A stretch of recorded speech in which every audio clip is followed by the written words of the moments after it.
நம்ம ஊர்ல நம்ம வீட்டுக்கு 4 பூட்டு போட்டு போனாலும் 4 நாள் கழிச்சு வந்து பார்த்தா வீட்டுல ஒரு பொருளும் இருக்காது. ஆனா சனி சிங்னாப்பூர் கிராமத்துல அந்த மாதிரி எந்த ஒரு கவலையுமே கிடையாது. இந்த கிராமத்துல உள்ள கட்டிடங்களுக்கு கதவுகள் இல்லாததுக்கு காரணமும் சொல்றாங்க. 300 ஆண்டுகளுக்கு முன்னாடி இந்த ஊர்ல ஓடின ஒரு நதியில வெள்ளப்பெருக்கு ஏற்பட்டிருக்கு. அந்த சமயத்துல பெரிய கருப்பான கல் ஒன்று வெளிப்பட்டிருக்கு.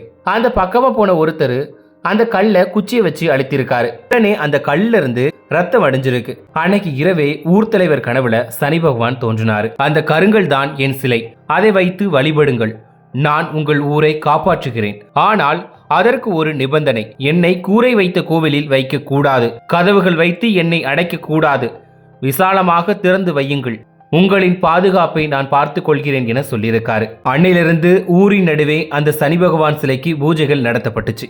அதே போல அந்த கிராமத்து மக்களும் தங்களோட வீடுகள்ல இருந்த கதவுகளை எடுத்துட்டாங்க.